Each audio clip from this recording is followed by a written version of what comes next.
사청사후 김시습 개었다가 다시 또 비 내리네.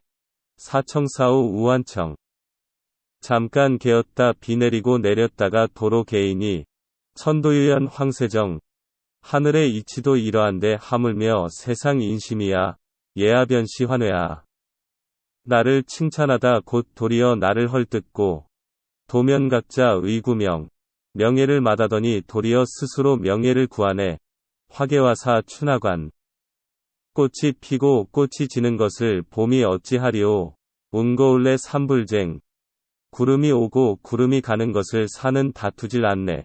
기어세인 수기인 세상 사람에게 말하노니 반드시 알아두소.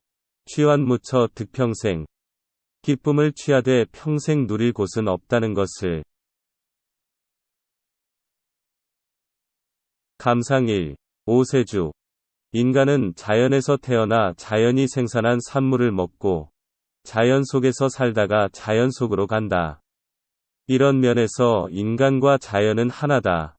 아니, 자연은 부모요 인간은 자식이다. 뿐만 아니라 자연은 인간에게 정신적 가치의 영감까지 제공한다. 도잠은 사시에서 동령수 고송이라고 노래한다. 즉, 추운 겨울 고개에 홀로 남은 소나무는 그 기상이 더욱 뛰어나 보인다는 것이다. 진정 바르고 가치 있는 것을 위해서는 어떠한 어려움과 위협도 감수하고 이겨내는 강인한 정신력과 일관성을 겨울 추위에 홀로 남아 푸른 빛을 잃지 않은 소나무에서 보고 있는 것이다. 한 사회가 건전하려면 지조를 지키는 사람이 많아야 한다.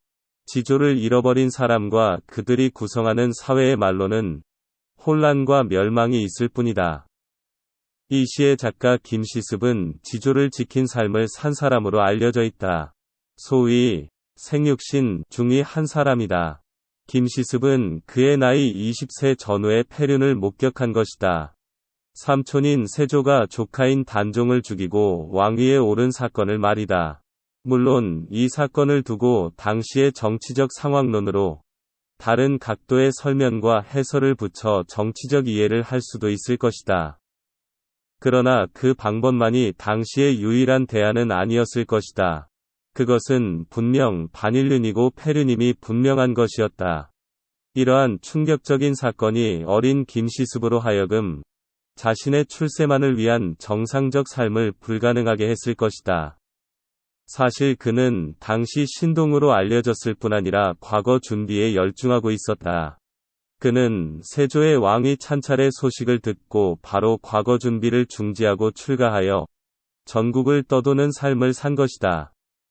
이 시에서 우리는 이러한 김시습의 내면을 엿볼 수 있다.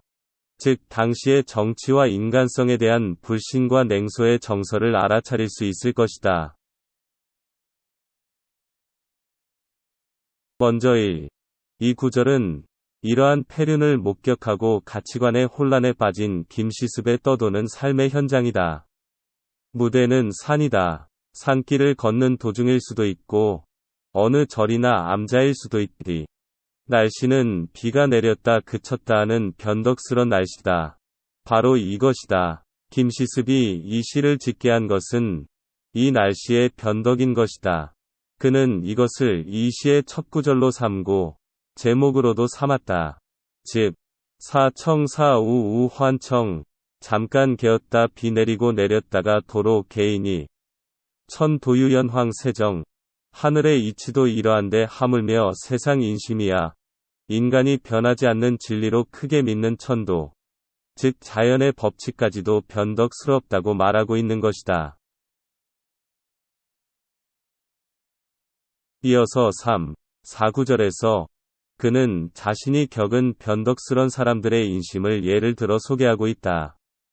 즉, 예 아변 시환회아 나를 칭찬하다 곧 도리어 나를 헐뜯으니 도명각 자위 구명 명예를 받아더니 도리어 명예를 구하네. 지조와 원칙을 내세우던 사람들도 입장이 바뀌거나 이해관계가 달라지게 되면 자신을 칭찬하던 사람이 더 심하게 욕을 하게 되고 명예를 마다하던 사람이 도리어 명예를 탐하는 변덕을 보았다고 진술하고 있다. 그러나 이와는 대조적으로 5, 6구에서는 대자연의 질서는 변치 않음을 보여준다. 집, 화, 개, 화, 사춘, 하관, 꽃이 피고 꽃이 지는 것을 봄이 어찌하리오. 운, 거, 운, 내산, 부쟁, 구름이 오고 구름이 가는 것을 산은 다투질 않네.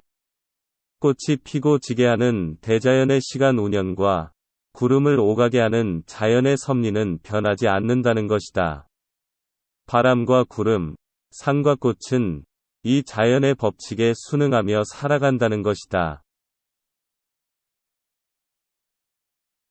마지막 7, 8, 9에서 작가는 변덕스런 인간 세계의 법칙과 큰 질서에 의해 움직이는 자연스런 자연세계를 대조시키며 우리가 어느 세계의 질서에 따라 사는 것이 행복하겠느냐고 묻고 있는 것이다. 집, 기, 어, 세, 인수, 기인. 세상 사람에게 말하노니 반드시 알아두소. 취환, 무처, 득, 평생. 기쁨을 취하되 평생 누릴 곳은 없다는 것을.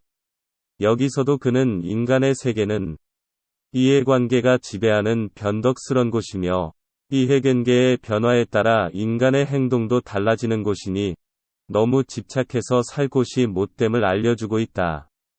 즉, 인간 세상에서의 삶은 늘 인심의 변화와 추이를 살피며 살아야 하는 피곤한 곳임을 알아야 한다고 충고하고 있는 것이다. 이에 비하여 자연의 세계는 변덕과 배신이 없는 자연스럽고 편안한 곳임을 암시하고 있다.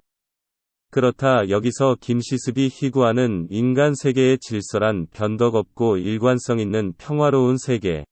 꽃은 꽃대로 사는 산대로 구름은 구름대로 스스로의 속성대로 자유로이 살아가는 자연과 같은 삶임을 발견할 수 있는 것이다.